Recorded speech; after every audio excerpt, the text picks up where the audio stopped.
Hello बच्चों, नवोदय की online class में आप सभी का स्वागत है। आज के इस वीडियो में हम लेकर आए हैं कुछ ऐसे सवाल जो आपके एग्ज़ाम में ज़रूर मिलने वाले हैं। तो बने रहिए वीडियो के आखिरी तक हमारे साथ में। पहला सवाल पहला सवाल है हमारा 25, 45 और 10 का एचसीएफ बताओ। ठीक है, सवाल ने कहा है 25, 45 और 10 का एचसीएफ बताओ। जैसा कि पिछली क्लासों में हमने आपको बता रखा है कि एचसीएफ निकालने के लिए हम क्या करेंगे, संख्याओं का अंतर निकालेंगे। क्या निकालेंगे? संख्याओं का अंतर निकालेंगे। और जो सबसे छोटा अंतर होता है वही एचसीएफ ही होता है। और एलसीएम निकालने के लिए क्या करेंगे, जो सबसे बड़ा होता है वही आंसर होता है। ठीक है, तो हम अंतर निकालेंगे इन तीनों संख्याओं का आपस में। 25 और 45 का अंतर होता है 20, 45 और 10 का अंतर होता है 35 और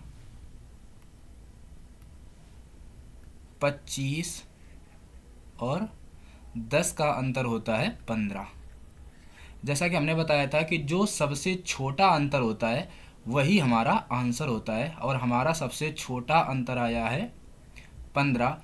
पर हम ये देखेंगे कि इस 15 से जो एचसीएफ की जो संख्याएं हैं वो तीनों कटनी चाहिए। ठीक है, तो देखेंगे 15 से क्या 25 कटता है? नहीं कटता है। 15 से 45 कटता है। 15 से 10 नहीं कटता है। हमें क्या करना है, ये तीनों संख्याएं 15 से कटनी चाहिए, ये तभी आंसर होगा। यदि ये नहीं कटती हैं तो क्या करेंगे, 15 के अलग अलग फैक्टर करेंगे तो आएगा हमारा 5 और 3। ठीक है, अब देखेंगे जो सबसे छोटा अंतर है वही हमारा आंसर होता है। 3 से देखेंगे क्या 3 से ये सारी संख्याएं कटती हैं? यदि ये 3 से सारी संख्याएं कटती हैं तो हमारा वही आंसर हो जाएगा। 3 से 25 कटता है? नहीं कटता। 3 से 45 कटेगा, 10 नहीं कटेगा। 5 से चेक करते हैं, 5 से हमारा 25 भी कटता है, 45 भी कटता है, 10 भी कटता है। तो हमारा 5 आंसर हो जाएगा ऑप्शन डी। ठीक है, कैसे करना है मुझे, जैसे किसी संख्याओं का एचसीएफ पूछा जाएगा तो हम करेंगे संख्याओं का अंतर, और जो सबसे छोटा अंतर होता है वही हमारा आंसर है। जैसे कि पहली बार हमने किया था 20 और यहाँ आया था 35 और 15। हमारा सबसे छोटा अंतर था 15 का। 15 हमारा आंसर हो सकता था, पर 15 से ये तीनों संख्याएं कटना चाहिए।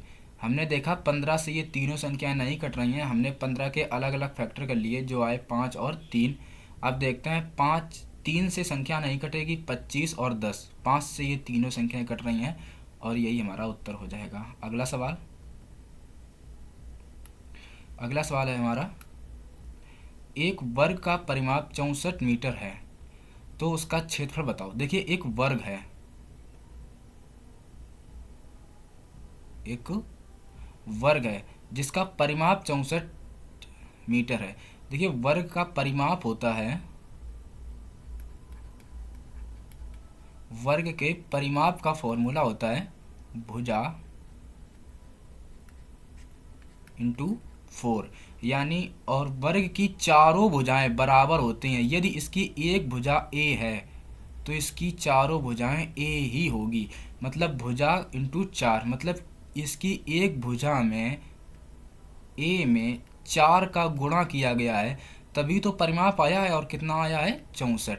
तो हम ए बराबर निकालेंगे 64/4, काटेंगे आएगा हमारा 16। कितना आएगा? 16। मतलब हमारी भुजा निकल आई 16। इसकी भुजा कितनी है? 16। अब हम बता सकते हैं कि ए बराबर दे रखा है 16। सवाल ने कहा तो उसका क्षेत्रफल बताओ। वर्ग के क्षेत्रफल का फॉर्मूला होता है भुजा स्क्वायर। क्षेत्रफल का फॉर्मूला होता है भुजा स्क्वायर। यानी वर्ग की भुजा का हम स्क्वायर कर देंगे तो यानी इसकी भुजा कितनी है? 16। 16 का स्क्वायर करेंगे आएगा हमारा 256। ऑप्शन डी करेक्ट है। अगला सवाल है हमारा, कौन सी संख्या अपने 2/5 भाग से 96 अधिक है? देखिए ऐसी कोई संख्या है जिसका हम 2/5 भाग निकालेंगे और जो भाग निकालेंगे उस संख्या से 96 अधिक है, ये सवाल ने बोला है। ठीक है, देखिए इस सवाल को हम दो तरीके से करने वाले हैं। ठीक है, पहला तरीका हम क्या करेंगे, बाई ऑप्शन। कैसे करेंगे, बाई ऑप्शन। ठीक है, बताना, हम पहला ऑप्शन मान लेते हैं। पहला मान लो 420, कितना है 420। सबसे पहले तो ये देखेंगे कि बाई ऑप्शन करने के लिए 2/5 एक ऐसी संख्या जिसका हम 2/5 निकालेंगे, मतलब 5 नीचे रहेगा, ऐसी संख्या जिसमें 5 का भाग चला जाए। तो ऑप्शन बी एक ऐसा है जिसमें 5 का भाग जाएगा नहीं। ये 3 ऑप्शन बचे, तो हम एक एक करके सभी को ट्राई करते हैं। पहला ऑप्शन ट्राई करते हैं 420। मान लो वो संख्या है 420 और इसका हम निकालेंगे 2/5। ठीक है, इसे काटेंगे तो आएगा पावर 40, 5 के 20, मतलब कि 84 गुणा 2, 4 दूनी 8, 8 दूनी 16, 168। सवाल ने कहा था वह संख्या उसके 2/5 से 96 अधिक है। 420 168 आया है क्या, 420 168 से 96 अधिक है। एक बार देखते हैं, 8 6 14 के 4 हासिल के 1 और 16 10 26, यानी 16 9 आता है 25, 1 26, कहीं ना कहीं 264 के समथिंग ये आएगा। ठीक है, तो कहीं ना कहीं ये हमारा ऑप्शन ये भी गलत है। अगला ऑप्शन ट्राई करते हैं।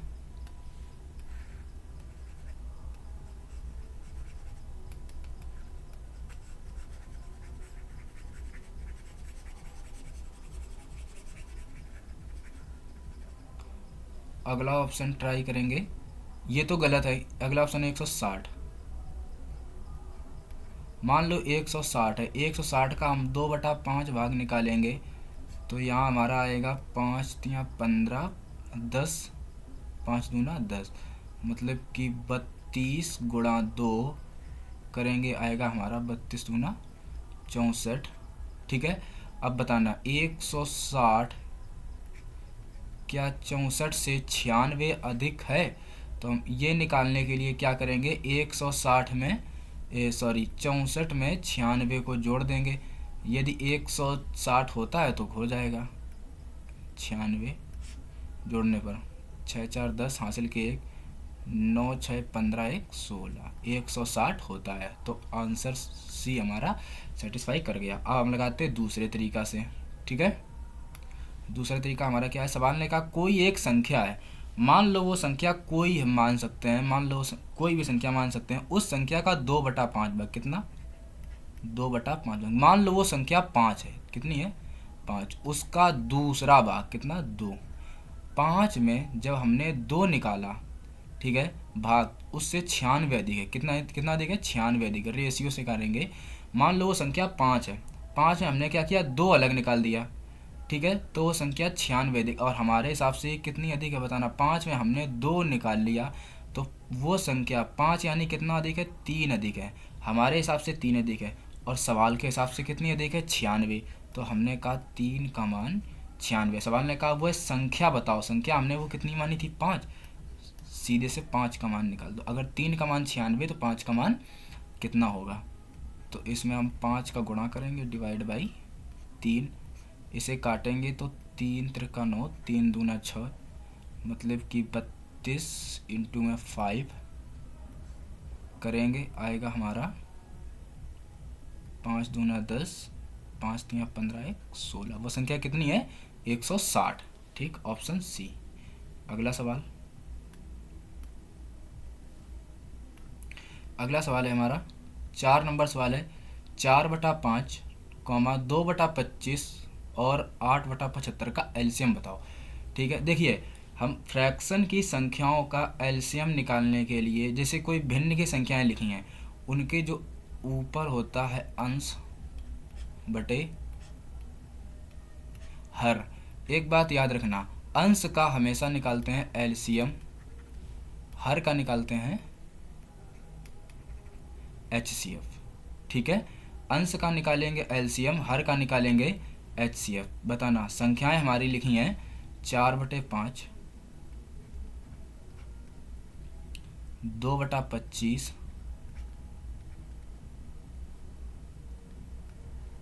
8/75।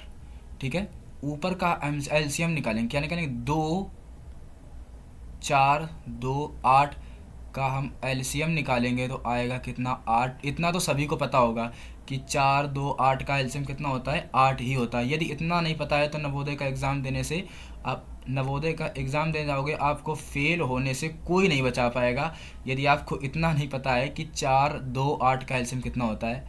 5 25 और 75 का एचसीएफ। इसका जब हम एचसीएफ निकालेंगे, जैसा कि हमने बताया था, एचसीएफ हमेशा छोटे वाली संख्या होता है और इनमें छोटी संख्या है 5। 5 से 5 कटता है, 25 भी कटता है और 75 भी कटता है, तो नीचे आएगा 5, यानी 8/5। Option D. अगला सवाल बहुत ही सिंपल सवाल था ये। 5 नंबर सवाल है, यदि 5 नींबुओं का क्रय मूल्य या 4 नींबुओं का विक्रय मूल्य 20 रुपये है, तब दुकानदार को 100 नींबू के सौदे में कितने रुपए का लाभ या हानि होगी? ठीक है, देखिए ये कॉस्ट प्राइस सेलिंग प्राइस का सवाल है। सीपी और एसपी। सीपी होती है क्रय मूल्य, एसपी होती है विक्रय मूल्य, मतलब सेलिंग प्राइस। 5 नींबुओं का क्रय मूल्य, 5 नींबू का क्रय मूल्य, 4 नींबू के विक्रय मूल्य कितने का है? 20 रुपये। मतलब सवाल ने बोला है यदि वह 4 नींबू बेचता है तो कितने के बेचता है? 20 रुपये के। कितने के बेचता है? 20 रुपये के। तो एक नींबू कितने का बेचा होगा उसने? 4 पंचे 20, 5 रुपये का। कितने का बेचा होगा? 5 रुपये का। एक नींबू बेचा उसने 5 रुपये का। सवाल ने कहा है कि 4 रुपये के 4 नींबू 20 रुपये के बेचे और उसने 5 नींबू ये 20 रुपये के खरीदे थे। कितने खरीदे? 20 के खरीदे। तो एक नींबू कितने खरीदा था उसने? 4 रुपये का। कितने खरीदा था? 4 रुपये का। अब बताना, उसने एक नींबू 4 का खरीदा और एक नींबू 5 रुपये का बेचा। ये था उसका बेचने और खरीदने का रेशियो। अब उसने नींबू खरीदे कितने से? टोटल 100 नींबू खरीदे थे। अच्छा बताना, उसने 100 नींबू खरीदे तो वो 100 नींबू बेचेगा ना। एक नींबू का कॉस्ट है 4 रुपये, तो 100 नींबू कितने के हैं? 400 के। ठीक, ये उसकी है टोटल कॉस्टिंग। अब बताना, उसने एक नींबू 5 रुपये का बेच रहा है ना, उसने 100 खरीदे हैं, तब होगा वो 100 नींबू बेचेगा ना। एक नींबू 5 रुपये का, तो 100 नींबू कितने के होंगे? 500 रुपये के। ये उसकी है टोटल सेलिंग प्राइस। बताना, उसने 400 के खरीदे, 500 के बेचे, लाभ कितने हुआ? 100 रुपये का लाभ। एक बार फिर से समझते हैं। सवाल ने कहा था 5 नींबू का क्रय मूल्य या 4 नींबुओं का विक्रय मूल्य 20 रुपये है, तब दुकानदार को 100 नींबू के सौदे में कितने रुपए का लाभ या हानि होगी। इस तरीक़ा के सवाल पेपरों में बहुत आते हैं और अक्सर कर बच्चे इस सवाल को गलत करके आते हैं, कहीं ना कहीं गलत करके आ जाते हैं और नंबर उनके कम हो जाते हैं। तो इस तरीके के सवाल कैसे करेंगे? सवाल ने कहा था 5 नींबू का क्रय मूल्य या 4 नींबू का विक्रय मूल्य 20 रुपये है, मतलब उसने 4 नींबू 20 रुपये का बेचता है, तो 5 नींबू 20 रुपये के खरीदता भी है। तो एक नींबू कितने खरीदा उसने? 5 रुपये का। कितने खरीदा? 5 नींबू 20 रुपये के खरीदे। एक नींबू कितने का आएगा? 4 रुपये का। एक नींबू आएगा उसका 4 रुपये का और एक नींबू बेचा कितने को उसने? 5 रुपये का। यदि उसने एक नींबू 4 रुपये का खरीदा, उसने 100 नींबू खरीदे। कितने खरीदे? 400 रुपये के। एक नींबू 5 रुपये का बेचा, 100 बेचे, कितने के बेचे? 500 के। 400 के खरीदे, 500 के बेचे, लाभ कितना हुआ? 100 रुपये का लाभ हुआ। अगला सवाल, अगला सवाल है हमारा, यदि भाजक 25, भागफल 18 तथा शेष फल 7 है तो भाज्य बताओ। सबसे पहले ये निकाल लेते हैं कि इस सवाल में भाजक, भागफल और शेषफल होता क्या है। ठीक है, इस तरीका का सवाल है। तो इसमें हम क्या करेंगे कि भाजक, भागफल और शेषफल को निकालेंगे। बच्चे काफ़ी कंफ्यूज रहते हैं इस सवाल में कि क्या भाजक होता है। हम निकालेंगे कि इसका यहाँ जिससे हम भाग देते वो होता है भाजक, ठीक है। और ये तो सभी को पता होता है कि ये होता है भागफल, और जो नीचे बचता है उसे कहते हैं शेषफल। अब एक चीज बची है, वो क्या है, भाजक भी हो गया, भागफल भी हो गया, शेषफल हो गया, यानी बीच वाली चीज, एक चीज बची, वो होता है भाज्य, मतलब जिसमें भाग दिया जाता है। तो ये वाला ये भाज्य निकालने के लिए क्या करते हैं, भाजक और भागफल का आपस में गुणा कराएंगे, और जो निकल के आएगा और उसमें शेष फल को जोड़ देंगे, हमारा आंसर हो जाएगा, ठीक है।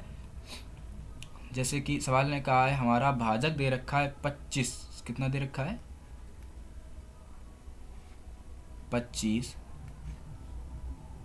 भागफल है 18 और शेष फल है 7। तो हमें बताना है हमारा भाज्य कितना है, ठीक है। हम इस 25 गुणा 8 करेंगे, जो भी आएगा उसमें हम 7 को ऐड कर देंगे, गुणा करेंगे। 25 अट्ठे होता है 200, हासिल के 20, 25 से कम 25, 20 45, और इसमें हम क्या करेंगे 7 जोड़ देंगे, तो आएगा हमारा 457, ठीक है, यानी ऑप्शन ए। अगला सवाल है 1 से 20 तक की संख्याओं में कितनी अभाज्य संख्याएं हैं, ठीक है। सवाल ने बोला 1 से 20 तक की संख्याओं में कितनी अभाज्य संख्याएं हैं। अभाज्य संख्याएं वो होती हैं जो किसी से भी ना कटें, मतलब जो खुद से कटें और एक से कटती हैं। देखो एक से तो हर एक संख्या कटती है, एक से और खुद से और किसी दूसरी संख्या से ना कटें, तो 1 से 20 तक की, ठीक है। बताना 1 से 20 तक की बउआ अभाज्य संख्याओं की शुरुआत होती है 2 से। कहाँ से शुरुआत, 2 से। 2 के बाद आएगी 3,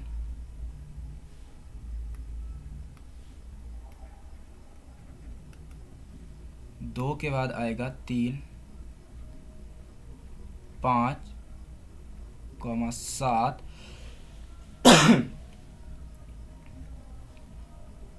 11,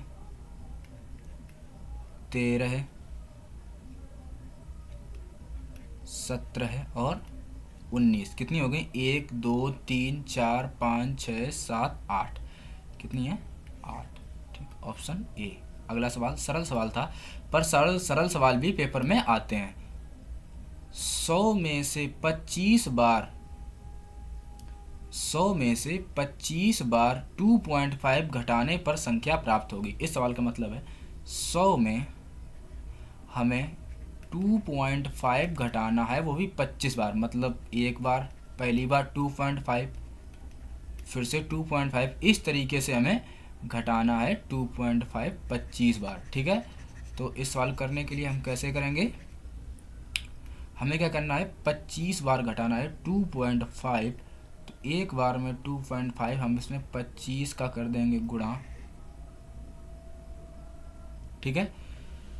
तो 25 का गुणा करेंगे तो आएगा हमारा, नीचे दशमलव हटाएंगे, आ जाएगा, काट लेंगे, 5 दूना 10, 5 25, 25 पंचे होता है 125/2, 2 छंग 12, 2 दूनी 4, 2 पंचे 10, 62.5 हुआ। हमें क्या करना है, सिंपल सा 62.5 100 में घटा देना है।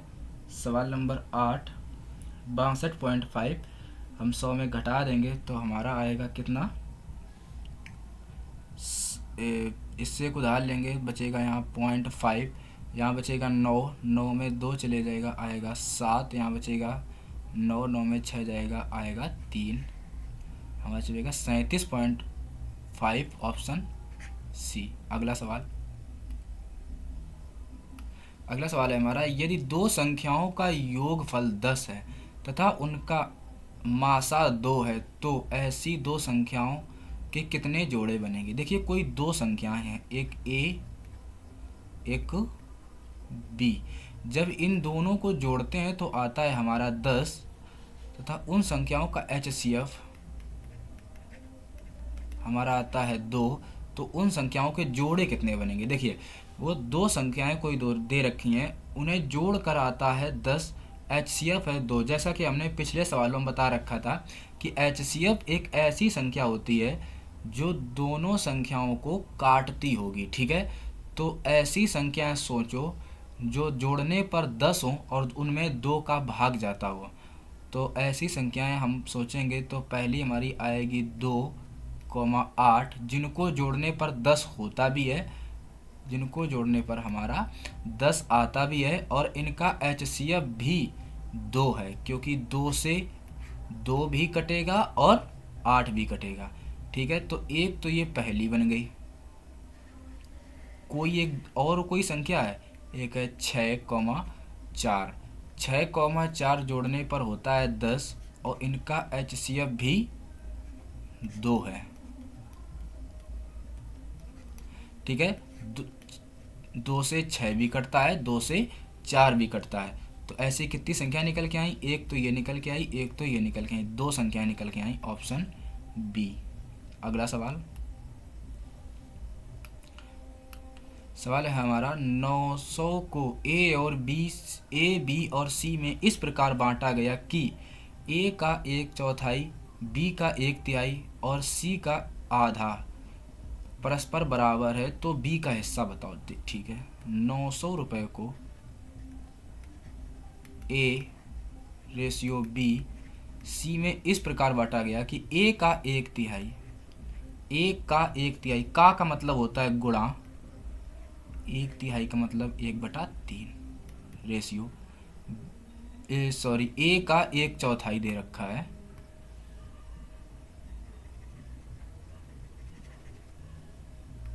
ए का 1/4 रेशियो बी का 1/3 रेशियो सी का आधा मतलब 1/2। सवाल ने कहा सबसे पहले हम क्या निकालेंगे, A ratio B ratio C, इनका अनुपात निकाल लेंगे और अनुपात में 900 को बांट देंगे, हमारा आ जाएगा आंसर। हम क्या करेंगे, रेशियो इस तरीके का रेशियो निकालने के लिए सीधा सीधा इसमें गुणा करेंगे तो आएगा 4a गुणा 1। तो 4a में हम 1 का गुणा करेंगे तो हमारा 4 ही रहेगा, ठीक है। 3b में 1 का गुणा करेंगे हमारा 3 ही रहेगा। 2c में 1 का गुणा करेंगे तो हमारा 2 ही रहेगा। हमारा रेशियो निकल के आ गए 4:3:2। इतना करना हमने क्लास में, ये कैसे किया जाता है क्लास में हमने कई एक बार बच्चों को बताया है, बोर्ड पर बताया है बच्चों को, ठीक है। इतना तो सभी को पता है कि ये कैसे किया जाएगा। अगर इतना भी नहीं पता है तो नवोदय का एग्ज़ाम देना आपके लिए बिल्कुल व्यर्थ है, आप एग्ज़ाम देने मत जाओ तो ज़्यादा बेटर है। 900 को इस रेशियो में बांटेंगे तो 4 3 7 2 9। और सवाल ने किसके बारे में पूछा, बी के बारे में, और बी का हिस्सा कितना है 3, हम 3 से गुणा कर देंगे, 3 त्रिका 9, 9 एकम 9,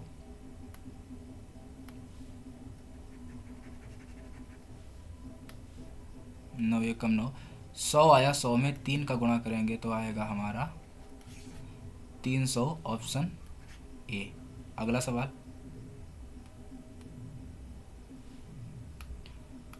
अगला सवाल है हमारा, यदि संख्या 325 स्टार 6 3 से विभाजित है तो स्टार के स्थान पर क्या आएगा, ठीक है।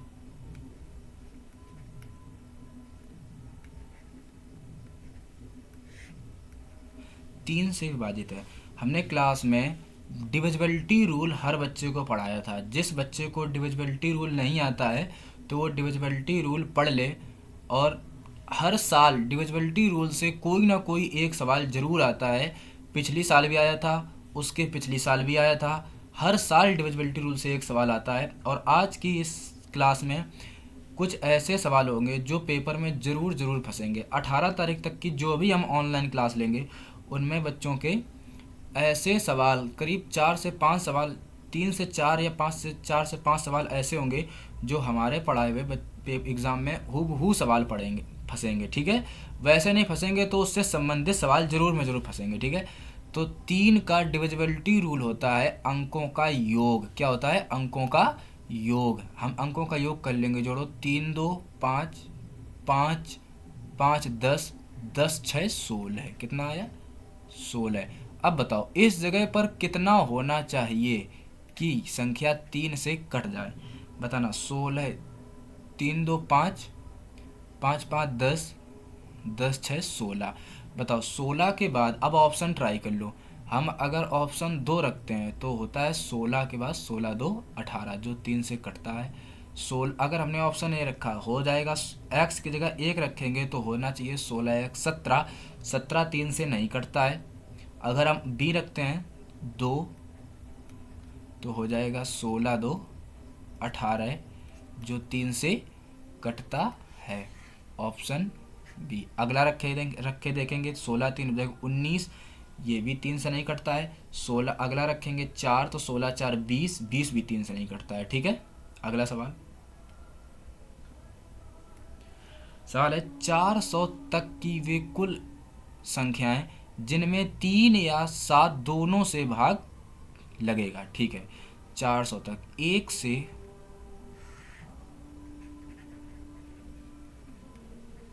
400 तक ऐसी कितनी संख्याएं हैं जिनमें 3 या 7 से भाग जाए, या 7 से। इसका मतलब है कि जिनमें 3 का भाग जाए और 7 का भाग जाए, या तो 3 का या तो 7 का, इन दोनों का नहीं जाना चाहिए। एग्जाम्पल के तौर पे हम बेसिक समझाते हैं आप लोग को कि 1 2 3 4 5 6 7 8 9 10 11 12 13 14 15 16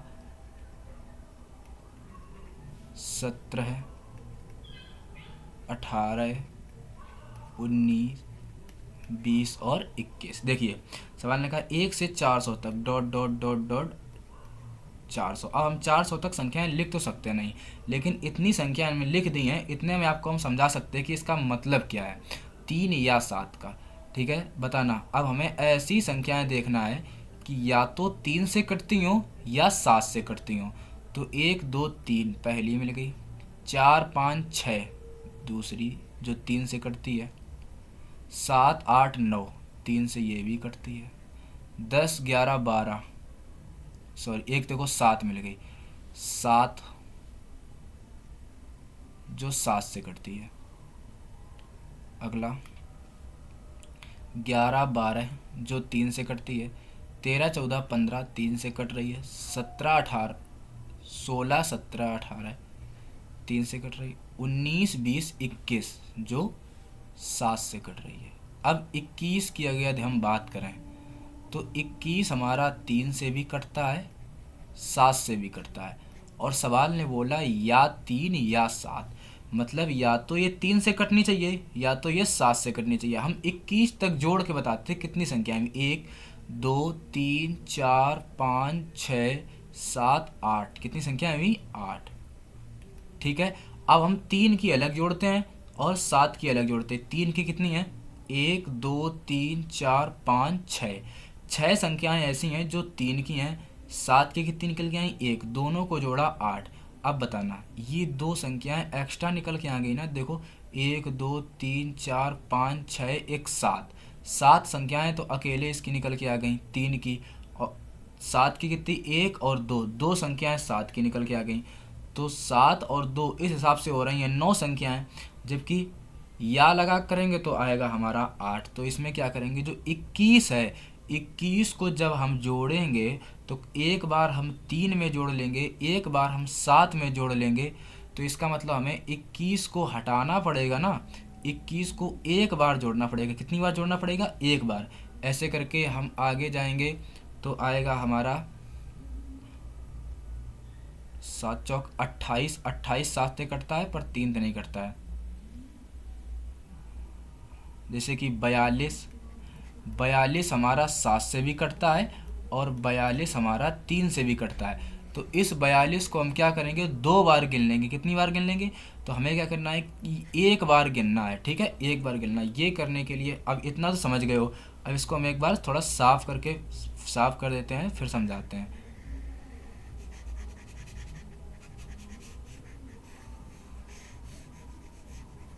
ठीक है, अब या का मतलब तो आप जान चुके हो। अब हम सवाल लगाते हैं, इसको करेंगे कैसे, ठीक है। अब हम डायरेक्ट सवाल लगाते हैं।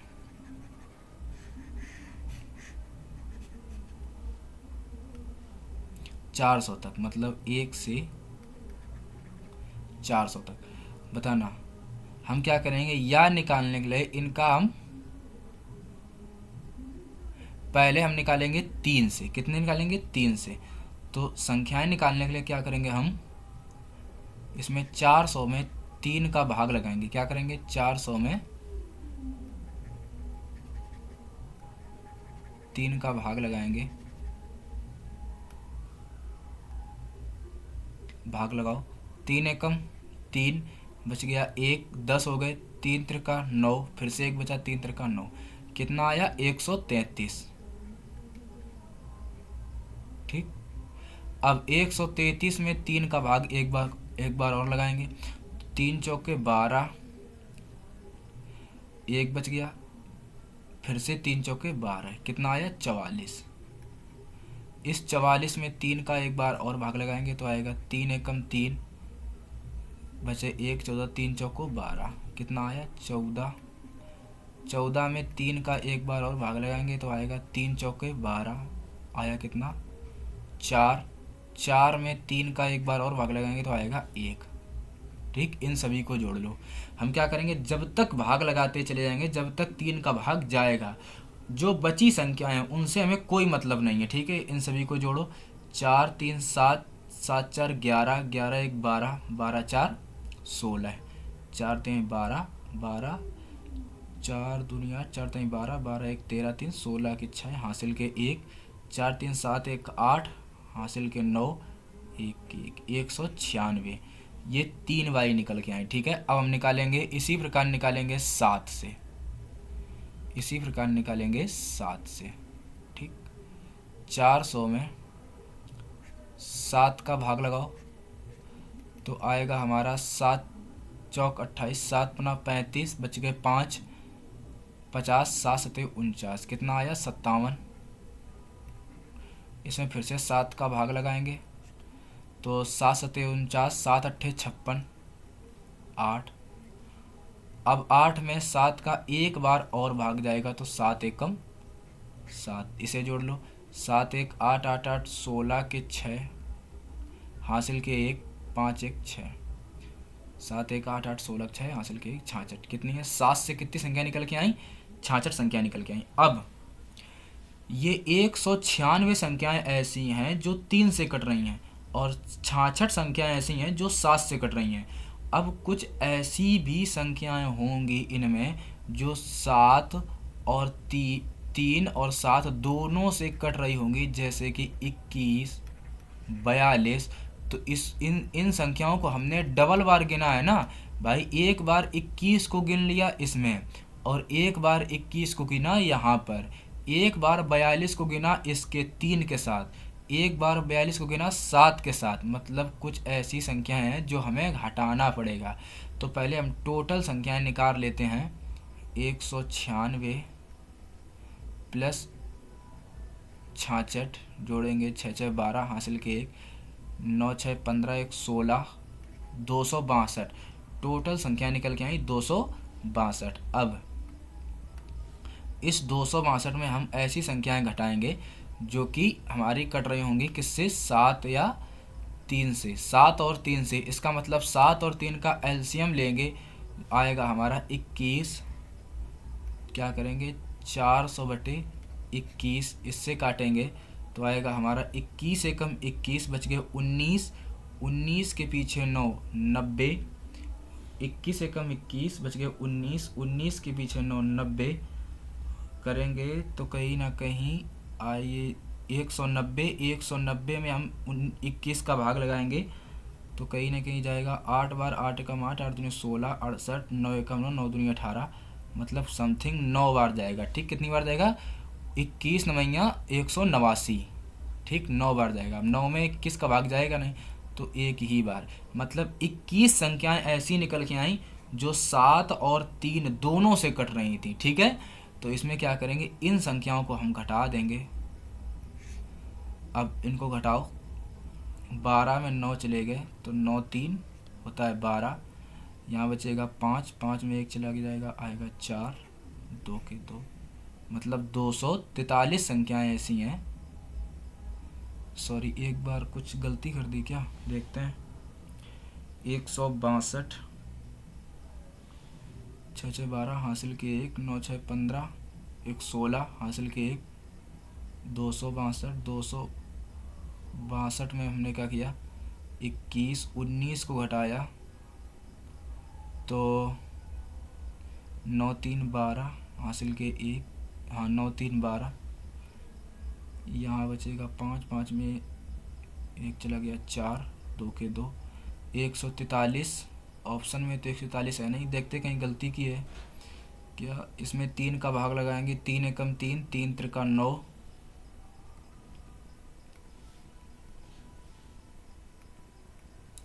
3 एकम 3, 3 त्रिका 9, 133। फिर आएगा 44, ठीक है, फिर आएगा 14, सही तो किया है, फिर आएगा 4, फिर आएगा 1।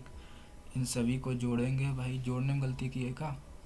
4 3 12, 1 13, 13 3 16 के 6 हासिल का 1, 4 3 7, 1 8 हासिल का 1 9, हासिल का 1 9 आ गया। ठीक, 4 3 7, 1 8 हासिल के 9, 196। सही तो किया है हमने।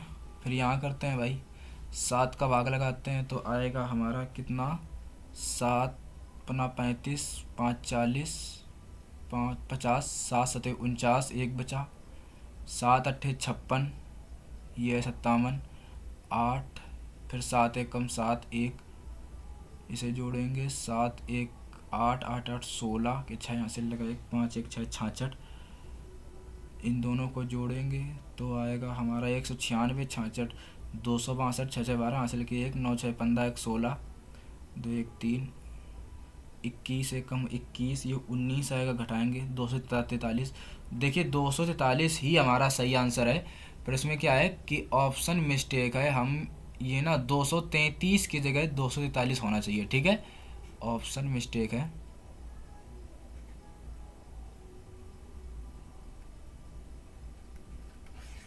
243 सही आंसर। ठीक है, अगला सवाल, ऑप्शन मिस्टेक हो गई थी, टाइपिंग मिस्टेक है इसमें।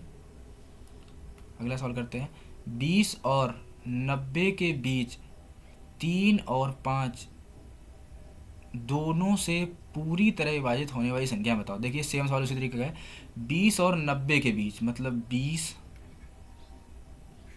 से 90 के बीच ऐसी कितनी संख्याएं जो 3 और 5 दोनों से विभाजित हैं।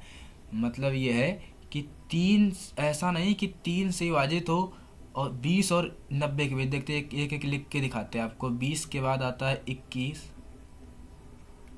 22, 23, 24, 25, 26, 27, 28, 29, 30, डॉट डॉट 90। बताना 21 ये 3 से तो विभाजित है, लेकिन क्या 5 से विभाजित है, नहीं गिनेंगे।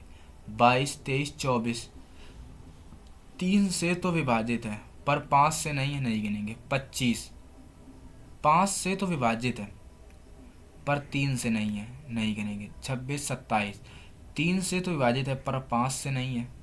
28, 29, 30 30 एक ऐसी है जो 3 से भी विभाजित है और 5 से भी विभाजित है, इसे गिनेंगे। ठीक है, इस तरीके की संख्याएं निकालना है हमें। तो इसके लिए क्या करेंगे, 3 और 5 का निकालेंगे एलसीएम। 3 5 का एलसीएम होता है 15, मतलब एक ऐसी संख्या जो 15 से कटती हो। तो हम क्या करेंगे, 20 से 90 तक हम पहले निकालेंगे 1 से 90 तक। तो इसे हम 90 में 15 का भाग लगाएंगे तो आएगा 15 छिक्का 90। कितनी संख्या निकल गई, 6 निकल के आई। ये हमारी निकल के आई 1 से 90 तक, पर हमसे सवाल ने पूछी थी 20 से 90 तक, मतलब 1 से लेके 19 तक संख्याएं हमें कम करनी होंगी। जो भाग जाएगा एक बार, एक संख्या इसमें कम करनी होगी, कितनी बचेगी 5, ऑप्शन डी। एक बार फिर से समझते हैं सवाल को। सवाल ने कहा था 20 और 90 के बीच 3 और 5 दोनों से पूरी तरह विभाजित होने वाली संख्याएं कितनी हैं। तो हमने क्या किया, एक एक संख्या लिख के आपको समझाया है। 21 22 23 24 25। 21 3 से कटती है पर 5 से नहीं, 24 3 से कटती है पर 5 से नहीं, 25 5 से कटती है पर 3 से नहीं।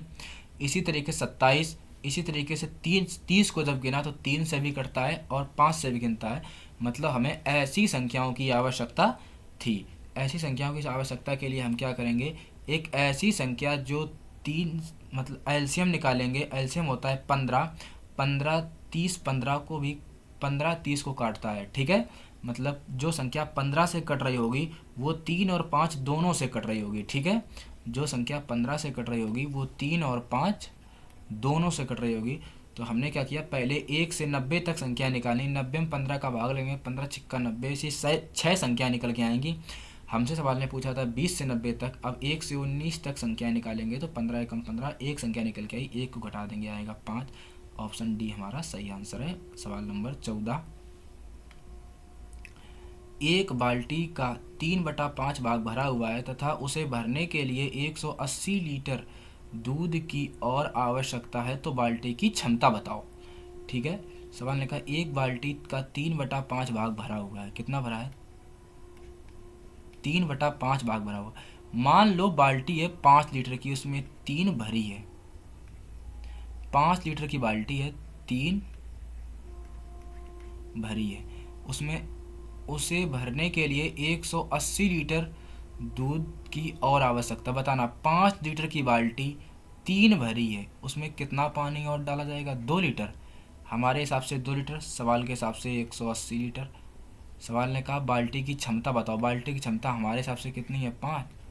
5 का मान पूछा गया है, इसमें 5 का गुणा करेंगे, नीचे आएगा 2, काटे गए आएगा 90। 90 गुणा 5 करेंगे, 5 ने 45, 450 आ जाएगा, ऑप्शन बी। अगला सवाल 15 नंबर सवाल है, 2 सही 1/2 गुणा 3 सही 1/3 गुणा 4 सही 1/4 किसके बराबर है। देखिए इस तरीका के सवालों को हम क्या करेंगे, 2 तरीका से करेंगे, ठीक है। 2 तरीका से करेंगे।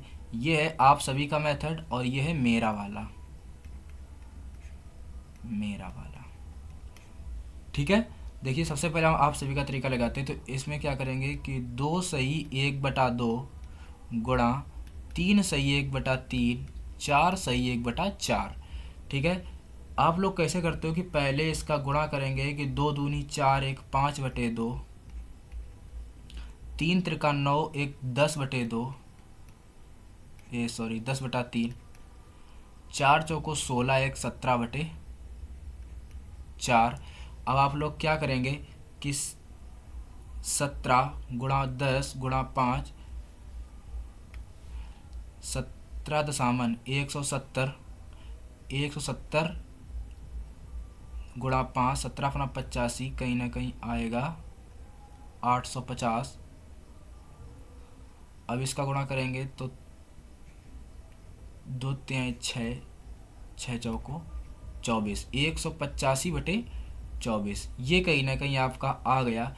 अब इसे हम और हल करेंगे तो हमारा आएगा 24 दूना 48, 24 तिहाई 20 तिहाई 60 और 4 तिहाई 12,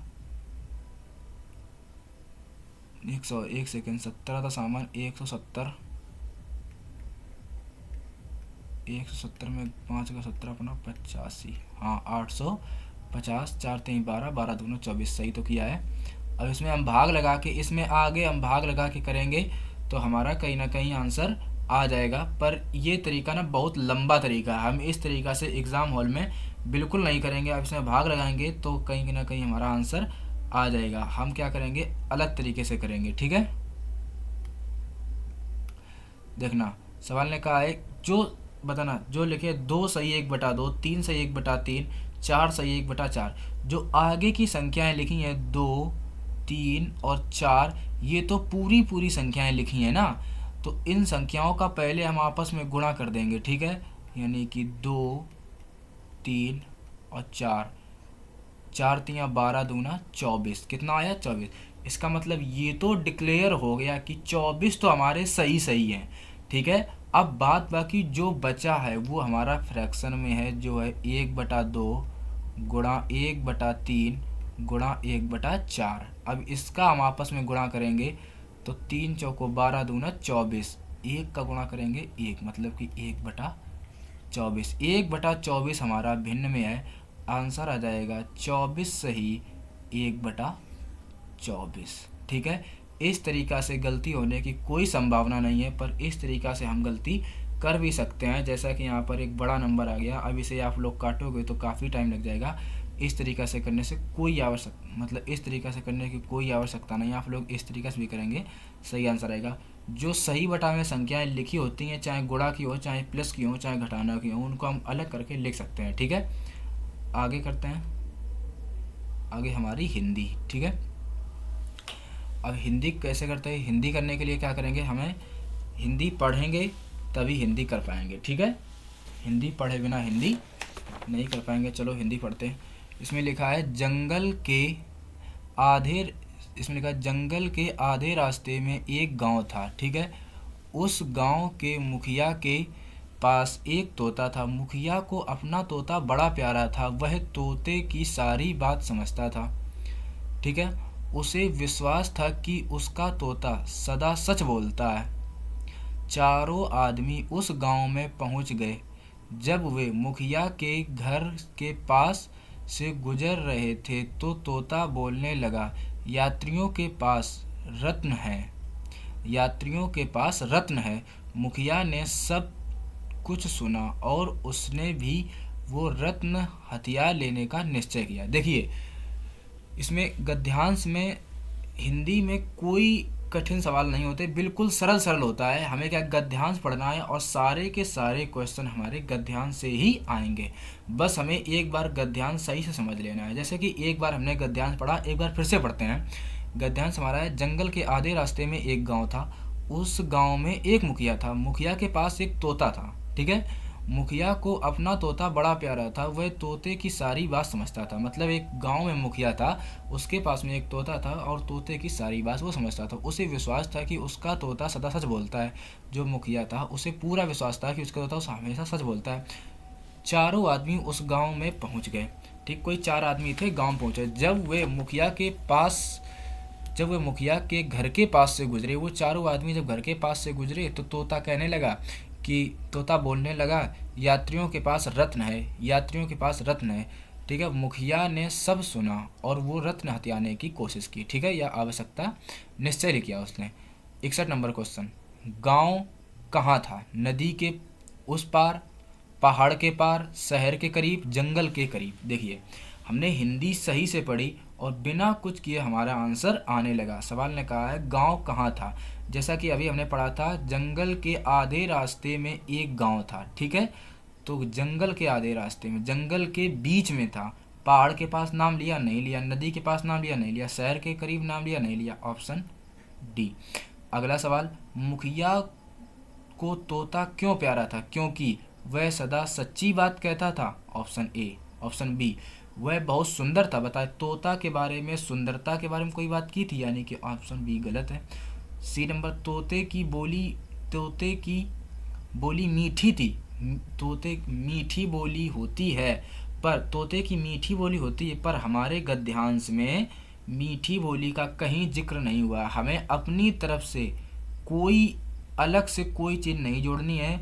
हम जानते हैं कि आप लोग अलग से चीज़ें जोड़ सकते हैं। जैसे कि इसमें लिखा था, तोते की बोली मीठी थी। हाँ, तोते की बोली मीठी होती है, पर हमारे गद्यांश में ऐसा कुछ नहीं कहा गया है, तो उसे नहीं करेंगे। वह एक स्थान पर ही बैठा रहता था। तोता एक ही स्थान पर बैठा रहता था? नहीं, वह सदा सच बात बोलता था। ठीक है, अगला सवाल 63 नंबर। तोते ने कहा, यात्रियों के पास रत्न है। जब वे चारों आदमी जंगल में पहुंच गए तब का, गांव में पहुंचे तब का, गांव में होकर निकले तब का, गांव के बाहर गए। बताना, तोते ने यात्रियों के पास रत्न है जब चारों आदमी कहाँ पहुंचे? जंगल में पहुंचे, गांव में पहुंचे, गांव में होकर निकली। बताना, मुखिया तोता का विश्वास करता था आदमी उस गांव में पहुंचे। सवाल ने कहा है चारों आदमी उस गांव में पहुंचे, यानी कि गांव के बीच में पहुंचे। कहाँ पहुंचे? गांव में पहुंचे, ऑप्शन बी। मुखिया ने सुना कि यात्रियों के पास धन है। तोता ने धन की बात की थी? नहीं। यात्री चोर है। तोता ने चोर के बारे में कहा था? नहीं। यात्रियों के पास एक चोर, यात्रियों में एक चोर है? नहीं। यात्रियों के पास रत्न है, option C is the correct answer. 65 number करते हैं। मुखिया ने रत्न लेना चाहा क्योंकि वह तोते की बात समझता था, वह लालची था। बताना, हाँ, इसमें हम कह सकते हैं कि मुखिया लालची था, इसीलिए उसने रत्न लेने का निश्चय किया। ये बात हो सकती है कि मुखिया लालची था, लेकिन हमारे गद्यांश में लालची होने का कोई बात ही नहीं की है। ठीक है, तो हम बी ऑप्शन गलत लगा देंगे। उसका व्यवसाय डकैती था। बताना, मुखिया का जो व्यवसाय था वो डकैती था क्या? नहीं, डकैती के बारे में नहीं कहा। डी नंबर, वह नहीं चाहता था कि कोई यात्री उस गांव में होकर निकले। ऐसी भी कोई बात नहीं कि ऑप्शन ए, वह तोते की सारी बात समझता था। ठीक, अगला आते हैं। यहाँ तक के सारे समझ में आए होंगे अच्छे से। अब दूसरा गद्यांश पढ़ते हैं। जितनी अच्छी तरीके से हम गद्यांश पढ़ेंगे उतनी अच्छी तरीके से हम सभी क्वेश्चन को कर पाएंगे। चलो भाई, पढ़ते हैं। माँ और बहन की मृत्यु के कुछ दिन बाद ही महेंद्र ने अपने कस्बे को छोड़ दिया। क्वेटा में आकर उसने एक धनी महाजन के यहाँ नौकरी कर ली। ठीक, महाजन की उस पर विशेष कृपा थी, जिसके कारण वह सुखपूर्वक जीवन व्यतीत करने लगा था। काम समाप्त हो जाने के बाद वह कभी कभी अपने मालिक के ऊंचे मकान की छत पर खड़ा होकर चारों ओर मकान की लंबी कतारों को देखा करता था। उनमें रहने वाले सुखी परिवारों का चित्र उसकी आंखों के सामने खिंच जाता और वह एकदम उदास हो जाता। उसे लगता जैसे इस संसार में वही अकेला है, उसका अपना कोई नहीं है। एक बार गद्यांश को फिर से पढ़ते हैं। ठीक है, गद्यांश में लिखा, माँ और बहन की मृत्यु के कुछ दिन बाद महेंद्र ने अपना कस्बा छोड़ दिया। महेंद्र नाम का कोई लड़का था, उसकी माँ थी और बहन थी। उनकी मृत्यु के बाद उसने क्या किया? अपना कस्बा छोड़ दिया। क्वेटा में जाकर उसने एक धनी महाजन के यहाँ नौकरी कर ली। उसने क्या किया? नौकरी की। महाजन की उस पर विशेष कृपा थी, जिसके कारण वह सुखी पूर्वक जीवन व्यतीत करने लगा। ठीक, महाजन की कृपा हुई और सुखी पूर्वक जीवन व्यतीत करने लगा। काम समाप्त हो जाने के बाद वह कभी कभी मालिक के ऊंचे मकान की छत पर खड़ा होकर चारों ओर मकानों की लंबी कतारों को देखा करता था। उसमें रहने वाले सुखी परिवारों का चित्र उसकी आँखों के सामने खिंच जाता था।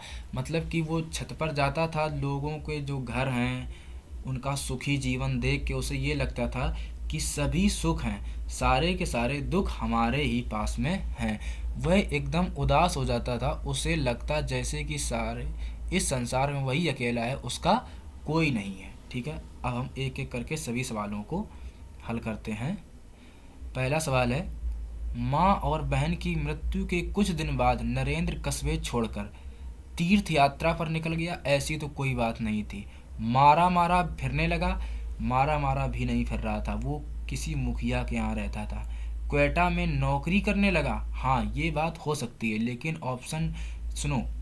हिंदी करने से पहले एक बात का विशेष ध्यान रखना कि जैसे कि इसमें लिखा है क्वेटा में नौकरी करने लगा। हाँ ये बात सत्य है, लेकिन हमें चारों ऑप्शन पढ़ने हैं, ठीक है। क्वेटा में जाकर एक कारखाने में काम करने लगा। क्वेटा में जाकर वो कारखाने में नहीं, क्वेटा में वो नौकरी एक महाजन के यहाँ नौकरी करने लगा। Option C. अगला सवाल, महेंद्र सुखी पूर्वक रहने लगा क्योंकि उसकी नौकरी बहुत आराम की थी। हाँ उसकी नौकरी आराम की थी हम कह सकते हैं, लेकिन चारों ऑप्शन भी पढ़ेंगे। उसको बहुत भारी वेतन मिला था, इसमें वेतन की तो कोई बात नहीं की, ऑप्शन बी तो गलत। सी नंबर, उसका मालिक उस पर विशेष कृपा करता था। हाँ देखो ये सही है, उसको बहुत कम काम करना पड़ता था।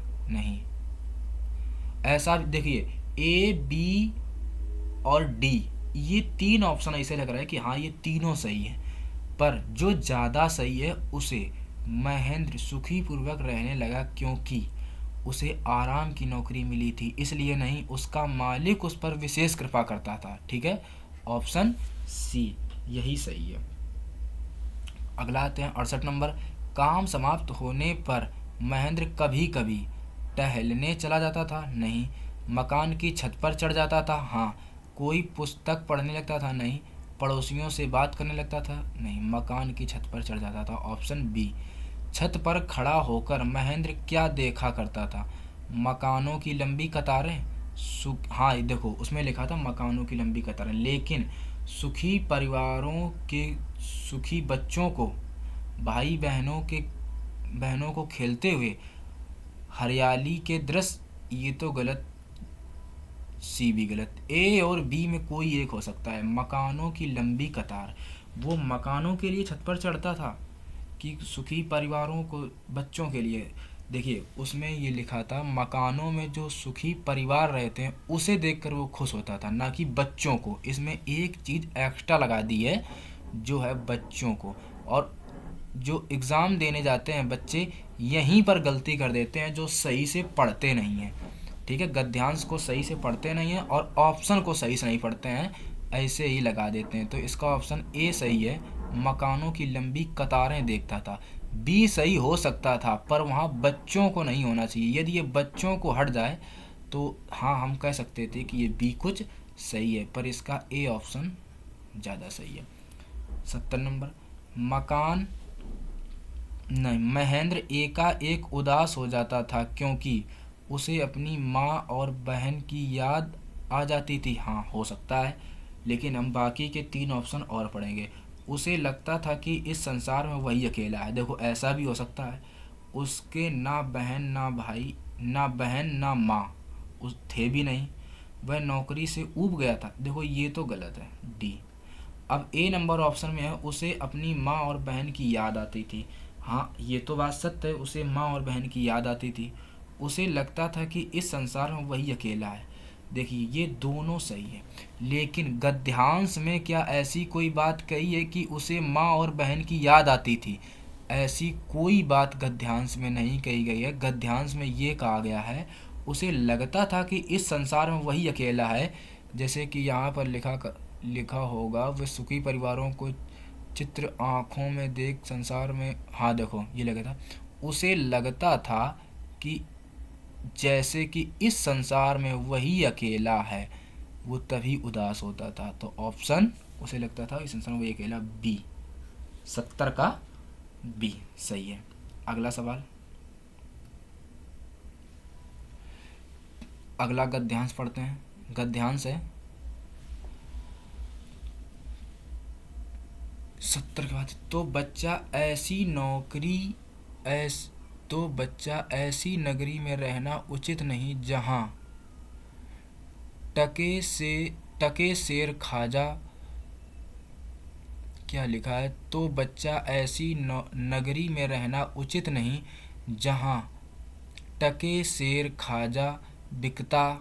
मैं तो नगरी में एक क्षण भर भी नहीं रहूँगा, देख मेरी बात मान, नहीं तो पीछे पछताएगा। मैं तो जाता हूँ पर इतना कह जाता हूँ कि कभी संकट पड़े तो याद करना। गद्यांश 3।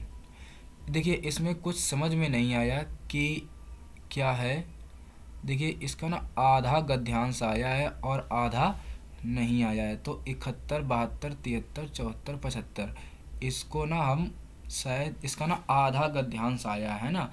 तो बच्चा देख ऐसी इसका कोई आधा गद्यांश दूसरी जगह पर लिखा है, इसका टाइप आधा ही गद्यांश आया है, तो इस स्लाइड को हम हटाते हैं, अगली स्लाइड करते हैं।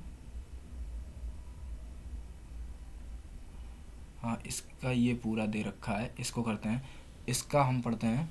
इसमें लिखा अपने पिता की मृत्यु के बाद अशोक अपने पिता की मृत्यु के बाद अशोक राजगद्दी पर बैठा। अशोक भारत के अति महत्वपूर्ण शासकों में से एक था। वह बलशाली और बुद्धिमान ही नहीं, बड़ा दयालु भी था। शासन की भागदौड़ संभालने के बाद उसने उड़ीसा में अपने सेना का नेतृत्व किया। वहां शत्रु की सेना को पराजित कर उसने अपने साम्राज्य का विस्तार किया, परंतु अपने इस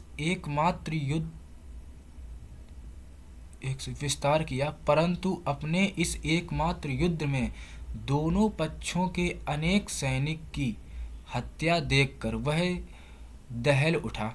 यह देखकर तो वह और भी चिंतित हो गया कि ऐसा निर्दोष लोग भी मारे जा रहे थे जो सेना में नहीं थे। वे सिर्फ इसलिए भी मारे काटे जा रहे थे कि सेना के रास्ते में पड़ रहे थे। अशोक पटना लौट आया और उसने निश्चय किया कि वह अब कोई युद्ध नहीं लड़ेगा। उसने बुद्ध के धार्मिक उपदेश की शरण ले ली। एक बार फिर से गद्यांश को पढ़ते हैं। देखिए, अपने पिता की मृत्यु के बाद अशोक राजगद्दी पर बैठा। अशोक के बारे में हम कुछ बता देते हैं। अशोक एक महान राजा थे, ठीक है। आप लोगों को अगर अशोक के बारे में जानना है तो एक बार कलिंग का युद्ध पढ़ लेना, आप लोग अशोक के बारे में जान जाएंगे, ठीक है। अब गद्यांश को पढ़ते हैं।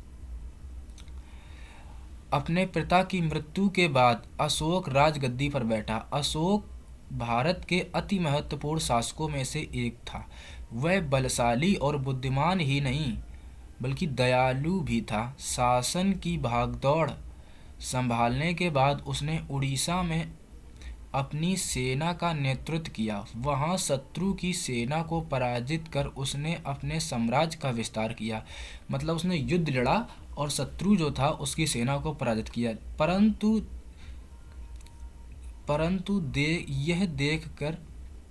परंतु अपने इस एकमात्र युद्ध में दोनों पक्षों के अनेक सैनिकों की हत्या देखकर वह दहल उठा। अब जब युद्ध होगा तो दोनों तरफ के सैनिक मारे गए, तो ये देखकर वो मतलब थोड़ा दहल उठा, ठीक है। यह देखकर तो वह और भी विचलित हो गया कि ऐसे निर्दोष लोग भी मारे जा रहे थे जो सेना में नहीं थे। वे सिर्फ इसलिए भी मारे काटे जा रहे थे कि वो सेना के रास्ते में पड़ रहे थे। अशोक पटना लौट आया और उसने निश्चय किया कि वह अब कोई युद्ध नहीं लड़ेगा। उसने बुद्ध के धार्मिक उपदेश की शरण ले ली, ठीक है।